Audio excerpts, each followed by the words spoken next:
What's going on, guys? Danny Matei here with PT Biz, back again with caffeine and cash practices. And today we are talking about one of the most important things you have to do when you start your cash practice. And that is to define which niche it is that you actually want to dominate. Now, I'm going to tell you a little story about one of our clients that made a common mistake that many of you might be making as well. And that is trying to be the go-to person for everyone. And in the process, becoming the go-to person for nobody. So this person in particular, great clinician, amazing with runners in particular. And the problem was she was able to get a subleased office that was relatively inexpensive, but it was in a CrossFit gym. So she felt that she needed to also be really good with CrossFit athletes. Now that is a difficult niche to kind of figure out and understand. There's a lot of different disciplines within that.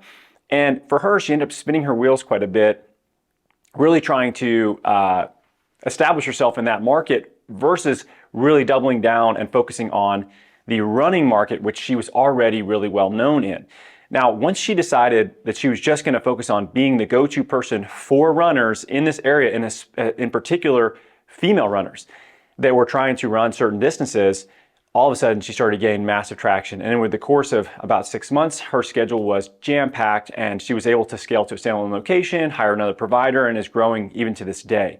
What happens though is for most people, they think that they need to really work with everybody because that's how you're gonna get a bunch of patients.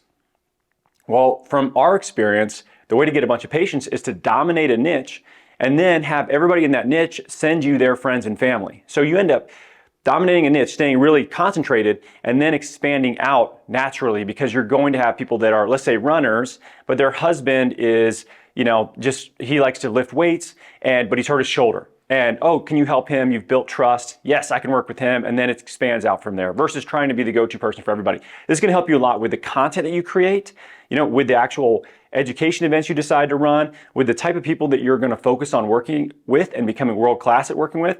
You need to get a really solid understanding of your niche and try to dominate that niche. Now, if you're asking yourself, well, I don't know which niche I should focus on, there's an exercise that we take our clients through that I'm going to draw out today that I want you to go through as well. So when you define a niche, there's 3 areas that have to be there for it to work. So the first one is,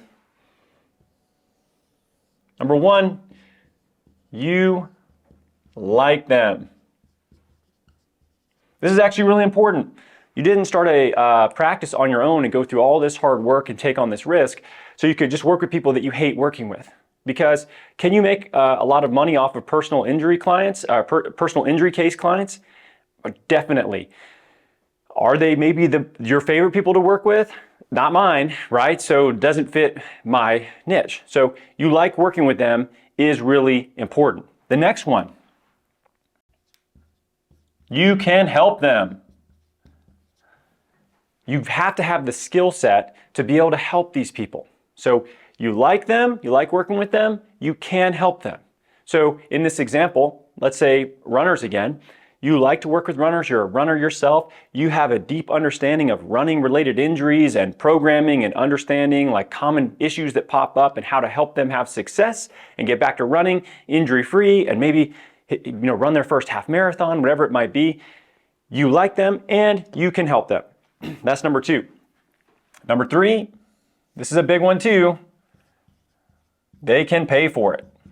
Okay, so this is where I think a lot of people struggle with the fee-for-service, out-of-network cash model, whatever you want to call it, because of this. And they'll say, well, not everybody can afford to work with me. And that very well might be true in certain niches. If you want to work with a pediatric population, the likelihood that you're going to be all cash is a little bit lower, in my opinion, because there are, plenty of people that have Medicaid that can't afford maybe to work with you, but their kids really need the therapy you provide, right? So in that scenario, this niche, it could still work, but you have to understand that it's probably going to end up being more of a hybrid practice and not necessarily just a pure cash practice. And if it is, you're going to focus on something very specific that is going to help that niche in its own right. Or what you can do is what we did. So our approach was we would actually do pro bono work with people for free. We would work with clients for free that couldn't afford to work with us, or there were youth athletes that we knew couldn't afford to come in and work with us. And we had enough profit and security in the business from working with clients and having a functional business that we were able to work with people for free as part of that business model. Now, we couldn't do that if we didn't have the actual revenue in the business to support it. So as you go through this exercise, ask yourself, do you like working with these people? Can you help them? And then can they pay for it? And the big mistake that I see a lot of people make is they start here. They start to say, okay, well, what niche can pay for this? Okay, golf. Awesome. Okay, golfers have disposable income. Now, from here, go up here. Can you help them? If you don't know shit about golf, then this probably isn't the right one for you, because the amount of time it's going to take for you to figure out the verbiage and subtle, nuances of the golf swing and all of the elements around golf and the culture of golf, it's going to be hard for you unless you just want to learn that yourself, and that's really important to you. And I see people do this, and they're like, well, I want to get into golf myself, and then they start working with golfers, and that's fine. But if you're just doing this because you think they can pay for it, that's a bad idea. Also, do you like them? Do you want to talk about golf all day, right? Do you not care? If you don't care about golf and you don't want to hear them talking about, their short game and how to improve it, this is going to be really boring for you, and you're going to dislike this niche pretty quickly. Versus if you can focus on people that you would inherently like to work with for free, right? If you could say, man, I love working with youth soccer players so much that I would do it for free. I volunteer as a coach. I know I can help them. I played soccer myself.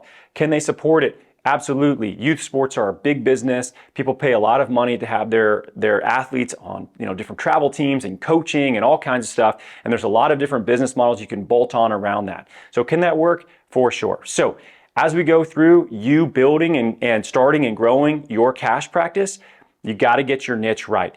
The biggest mistake I see, like I said, is people trying to go too broad too early. You have to focus on a niche, dominate that niche, and then you can spread out from there. So guys, I hope this helps. As always, thank you so much for watching Caffeine and Cash Practices. Check out physicaltherapybiz.com if you need some help with growing your cash practice, and we'll see you next week.